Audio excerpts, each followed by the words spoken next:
Praise the Lord. जय मसीह की मेरे भाई मेरी बहन, प्रभु यीशु मसीह के नाम में this is pastor Michael Massey, fellowship of Jesus ministry में मैं आपको वेलकम करना चाहता हूं। और ये वीडियो आज आपके पास लेकर के आए ताकि मैं और आप और परमेश्वर से कनेक्ट हो सकें और परमेश्वर के बारे में जान सकें और ज़्यादा परमेश्वर को करीब से हम लोग देख सकें मिल करके। तो ये रीज़न है कि आज हम लोग कनेक्ट हैं। Thank you for joining. और मैं आज परमेश्वर की प्रेजेंस को आपके और मेरे लिए मांगना चाहता हूँ। यहाँ पर छोटी सी दुआ करेंगे और परमेश्वर से उनकी प्रेजेंस को मांगेंगे आज। हालेलुया लॉर्ड, हम प्रार्थना करते हैं यीशु के नाम से, प्रभु आप अपनी प्रेजेंस हमें दें ताकि हम आपके वचन से सीख सकें, आपकी बातों को सीख सकें, आपके दिल की बातों को जान सकें। पवित्र आत्मा ऐसा होने दें आज। हर प्रकार के डिस्टर्बेंस, हर प्रकार की परेशानी, हर प्रकार की परमेश्वर बदरूहें यीशु तेरे नाम से दूर हो। यीशु के नाम से इस दुआ को मांगता हूँ, आमीन। आज परमेश्वर ने एक विषय दिया, खास विषय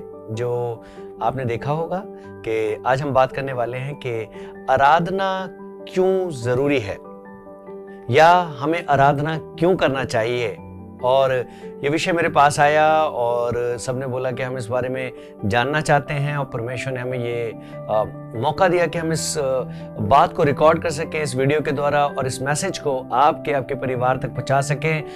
तो प्लीज़ कनेक्ट रहिएगा और परमेश्वर के आत्मा को आपके जीवन में काम करने दीजिएगा, क्योंकि ये बहुत खास विषय है कि आराधना क्यों करना चाहिए, आराधना करना क्यों जरूरी है। आज ये विषय जो है परमेश्वर ने हमें दिया कि हम इसके बारे में बात करें। आप जानना चाहते हैं आराधना करना क्यों जरूरी है। इससे पहले हम ये जाने कि आराधना करना क्यों जरूरी है, हमें ये जानना है कि जो आराधना है वो शुरू कहां पर हुई, आराधना का निर्माण कहां पर हुआ, आराधना जो है कहां बनाई गई। और आज परमेश्वर इसके बारे में हमें बताना चाहता है और परमेश्वर इसके बारे में हमें बताना चाहता है आराधना से जो हम अपने जीवन में क्या कर सकते हैं, आराधना में परमेश्वर की क्या रुचि है, परमेश्वर उसे लाइक क्यों करता है। इस विषय को आज हम जानने वाले हैं। जब आप मेरे साथ निकालेंगे यहेजकेल की पुस्तक और उसका 28वां अध्याय और उसका 13 वचन, तो यहां पर कुछ इस तरीके से लिखा है, सुनिएगा मेरे साथ। तू परमेश्वर की अदन नामक बारी में था, तेरे पास आभूषण, मणिक्य, पगराग, हीरा, फिरोजा, सुलेमानी मणि, यश, नीलम, मरकद और लाल सब भांति के मणि और सोने के परावे थे। तेरे ढफ और बांसुलियां तुझ में बनाई गई थी। जिस दिन तू सिरजा गया था उस दिन वह भी तैयार की गई थी। आप कह रहे होंगे ये कौन सी आयत आप पढ़ रहे हैं, ये कौन सा वचन आप पढ़ रहे हैं। हम तो बात कर रहे हैं आराधना के विषय में। देखिए यहाँ पर जो बाइबल में मैंने और आपने वचन पढ़ा यहेजकेल 28 उसका 13, यहाँ पर जो पर्सनैलिटी है, यहाँ पर जो जिक्र है वह लूसीफर का जिक्र हो रहा है। लूसीफर को जब बाइबल बोलती है उसे बनाया गया, तो उसे सुंदर बनाया गया। उसके अंदर हर किस्म के जो हीरे जवाहरात, सोना, चांदी, मोती, नीलमणि और हर चीज यहां पर लिखी है, वो तो बनाया गया।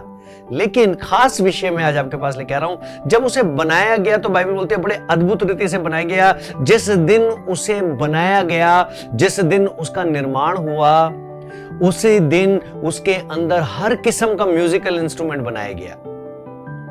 उसमें ड्रम था, उसमें ऑर्गन था, उसमें गिटार था, उसमें वीणा थी, उसमें क्लासिकल इंस्ट्रूमेंट थे, उसमें रॉक इंस्ट्रूमेंट थे।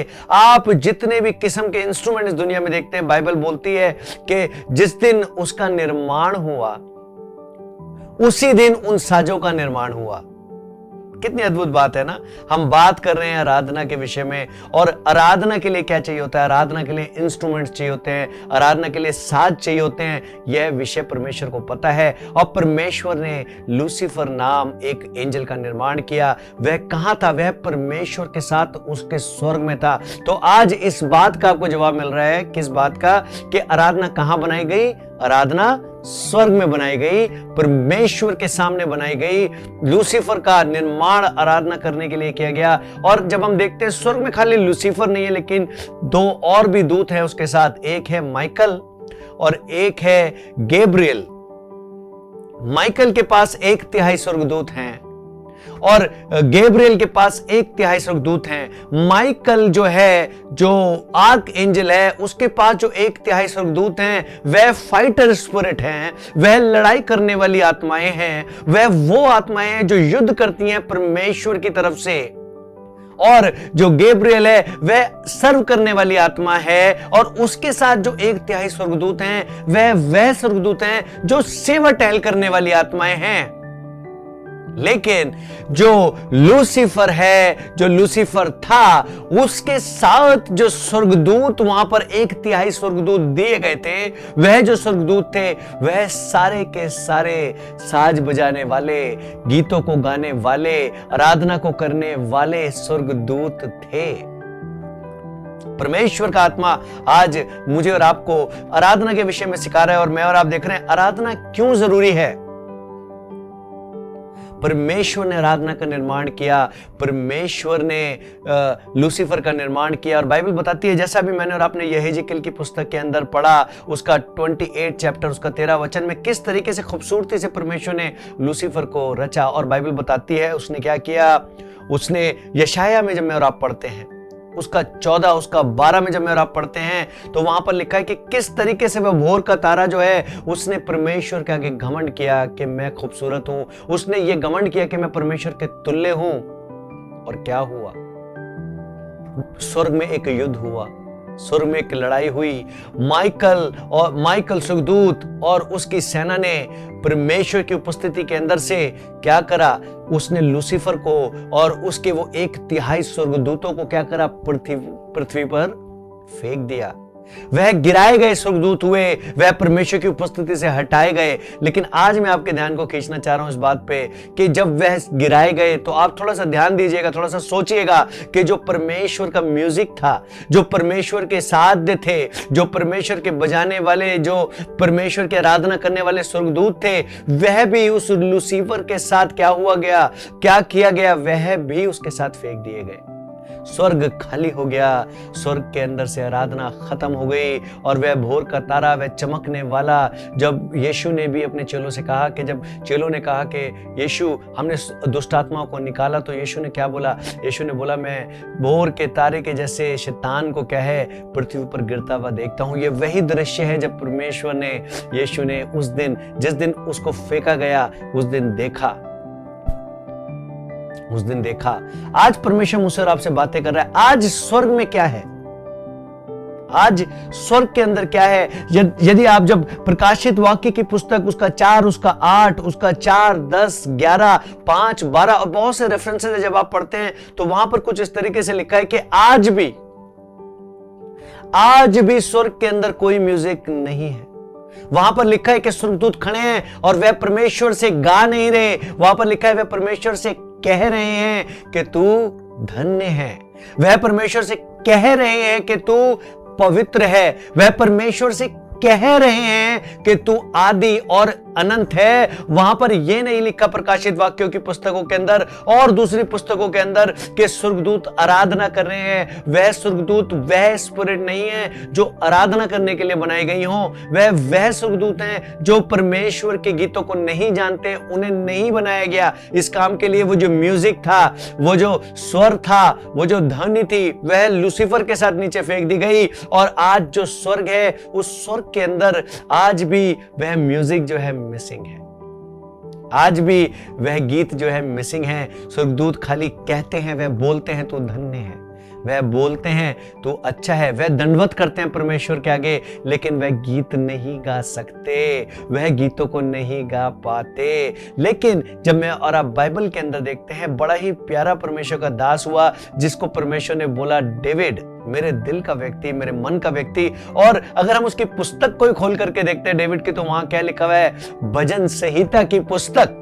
मतलब पहला वह व्यक्ति, मैं ये नहीं बोलूंगा पहला मूसा ने भी आराधना कराई, ठीक है, और भी करैक्टर हुए जब वो इजराइल से छूट के आए तो उन्होंने गीत को गाया, लेकिन डेविड ने, बाइबल बताती है, उसने म्यूजिक इंस्ट्रूमेंट्स का निर्माण किया। वह निर्माता हुआ जिसने क्या करा? वीणा बनाई, ढव बनाई, चीजें बनाई, और बहुत सी चीजें उसने, जो नए नए इंस्ट्रूमेंट्स हैं, वो उसने क्रिएट किए।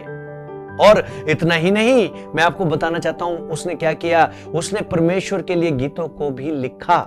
आप बोलेंगे ये इंफॉर्मेशन आप मुझे क्यों दे रहे हैं? क्योंकि हम आज ये जानना चाहते हैं कि जो आराधना क्यों करनी चाहिए, आराधना करना क्यों जरूरी है। मैं आपको आज आपके ध्यान को खींचना चाह रहा हूं। तो डेविड ने क्या किया? डेविड ने परमेश्वर के मन को जीत लिया।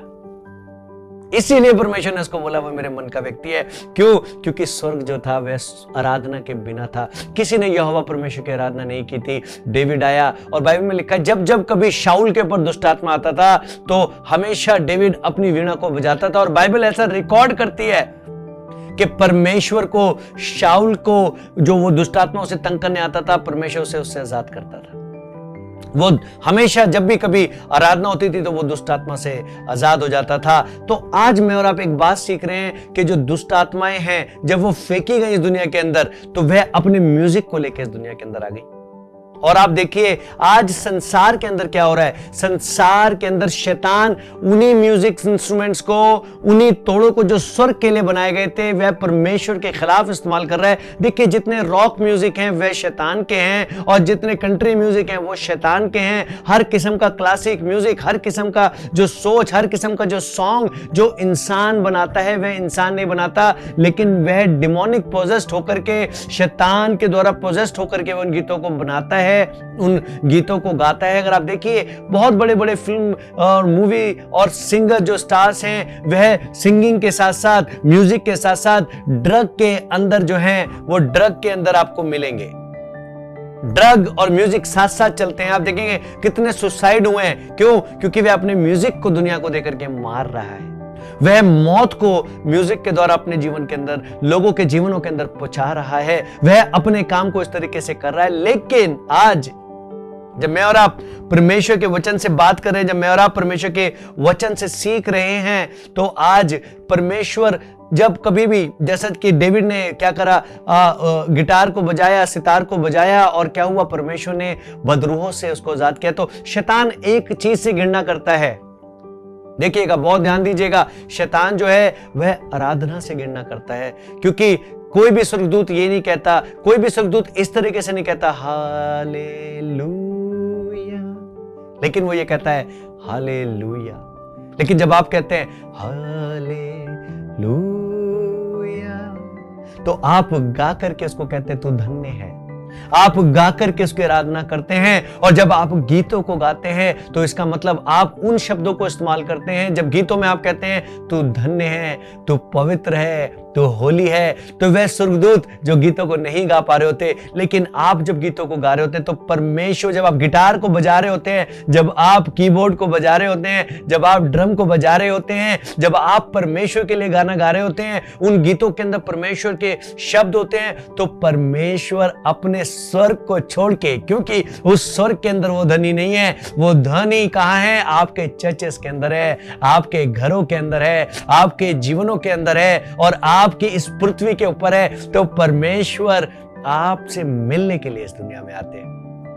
आपको यकीन नहीं होता तो एक आपको बड़ा प्यारा एग्जाम्पल मैं देना चाहता हूं। जब पौलुस और सिलास नाम के व्यक्ति जो थे वह जेल में बंद कर दिए गए प्रभु यीशु का प्रचार करने की वजह से, और जब वे जेल में बंद थे, अंधेरे कमरों के अंदर थे, और है ना, उनके हाथों में बेड़ियां थी, उनके पैरों में जो थी वो बंधन बंधे हुए थे, बांध रखा था उन्हें पूरी रीति से। लेकिन बाइबल बताती है प्रेरितों के काम 16:25 से 26 के अंदर जब मैं आप पढ़ते हैं तो वहां लिखा है कि वह अंधेरों के अंदर गीत को गा रहे थे, आराधना को कर रहे थे। शायद वो कह रहे होंगे धन्य है यहोवा, धन्य है यहोवा। वो किसी भी तरीके से अपने परमेश्वर को धन्यवाद दे रहे थे। परमेश्वर को नीचे आना पड़ गया, हालेलुया।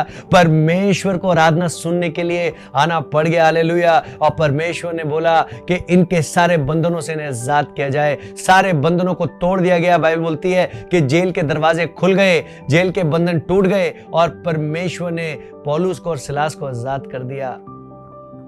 बहुत प्यारा विषय है जिसके बारे में मैं और आप बात कर रहे हैं। परमेश्वर, अगर आप गीतों को गाने वाले व्यक्ति हैं, गीतों को ना गाएं, क्योंकि शैतान जो है उन फिल्मी गीतों को, संसारिक गीतों को, संसारिक म्यूजिक को ना आज के बाद आप ध्यान दें, ना उसमें अपना समय बिताएं, वरन अपने परमेश्वर से माफी मांगे, बोले प्रभु आज के बाद जब मेरे को ये टैलेंट मिला है, जो सुखदूतों के पास ये टैलेंट नहीं है लेकिन मेरे पास ये टैलेंट है, इसीलिए मैं आराधना करूंगी। इसीलिए आराधना करना जरूरी है, क्योंकि इसीलिए वो बाइबल में बोलता है कि वह अपनी स्तुति में विराजमान है। यहोवा परमेश्वर प्रभु यीशु आराधना में विराजमान है। मैं हमेशा बोलता हूँ जैसे जैसे आराधना ऊपर जाती है वैसे वैसे बरकत नीचे आती है। हालेलुया। इस वचन के द्वारा आज परमेश्वर आपको बरकत दे रहा है। इस वचन के द्वारा परमेश्वर आपको आशीष दे रहा है। डेविड को जो एक चरवाहा था लेकिन वो आराधक था, उसे परमेश्वर ने राजा बनाया। परमेश्वर ने उसे अच्छा नाम दिया और वह परमेश्वर के लिए बहुत से गीतों को लिख पाया। यदि आज आपके जीवन से भी आराधना मिसिंग है तो मैं आपको बताना चाहता हूं कि आराधना का मिसिंग करवाने वाला कोई और नहीं, वही लूसीफर शैतान है जिसे पसंद नहीं कि आप परमेश्वर की आराधना करें। आज के बाद आप अपने घर के साथ बैठ के परमेश्वर की आराधना करें। अपनी कलीसिया में जाकर के अगर आप गीत गा सकते हैं ज्वाइन करें, अपनी क्वायर को, अपने लोगों को, आराधना स्तुति टीम को। क्यों? क्योंकि मैं और आप परमेश्वर के दिल के करीब जाएंगे। मैं और आप इस दुनिया के, हमारे चर्चों के अंदर से, हमारे शहरों के अंदर से, हमारे दुनिया के अंदर से वो जो शैतानी बंधन है उसको आप गीतों को गा करके तोड़ेंगे। इसीलिए शैतान सबसे ज्यादा इस दुनिया के अंदर जिनसे घृणा करता है वह आराधक हैं। जब आपने ध्यान दिया होगा, यहां पर पढ़ा था जब हमने और आपने यहेजकेल की पुस्तक के अंदर कि उसे भी ईदन की वाटिका के अंदर, अदन की वाटिका के अंदर परमेश्वर ने क्या करा, बनाया था, रखा था, लेकिन उसे निकाल के फेंक दिया गया और मुझे और आपको वो अदन की वाटिका दी गई थी ताकि मैं और आप परमेश्वर की आराधना करें। इसीलिए वो चिल गया, इसलिए वो जल गया, इसलिए वो भुन गया और क्या करा उसने वो पाप मेरे और आपके जीवन में डाला था कि मैं और आप आराधना ना कर सकें। लेकिन हम, मैं और आप मुबारक है, यीशु मसीह के द्वारा परमेश्वर ने एक बार फिर हमारे रिश्ते को अपने साथ मजबूत कर दिया। हालेलुया। एक बार फिर स्थापित कर दिया ताकि मैं और आप आराधना में आ सके, स्तुति में आ सके। आज भी स्वर्ग बिना स्तुति के है, आपकी स्तुति की, आपकी आराधना की वेट कर रहा है। खड़े हो जाएं और परमेश्वर के लिए अपने आप को अर्पित करें, उसकी आराधना करें, उसकी स्तुति करें और देखिए हर किस्म का बंधन, हर किस्म का श्राप टूट जाएगा। यदि शैतान ने गीतों के द्वारा, शैतान ने आपको फिल्मी म्यूजिक के द्वारा, शराब और ड्रग और ऐसी बातों के द्वारा अगर आपको आज पकड़ रखा है, आज आप तौबा करें, यीशु को अपने जीवन में लेकर के मेरे पीछे एक छोटी सी दुआ करेंगे और परमेश्वर आपके जीवन में इसी समय छुटकारे को भेजेगा। हालेलुया। बोलिए, प्रभु यीशु मेरे गुनाहों को माफ कर दीजिए, अपने लहू से मुझे धो दीजिए, मेरे जीवन में आ जाइए, मेरे जीवन के परमेश्वर बन जाइए और मेरे सारे अपराधों को, मेरे सारे रोगों को दूर कर दीजिए यीशु मसीह। मैं आज से आपको अपना परमेश्वर मानता हूं, मानती हूं।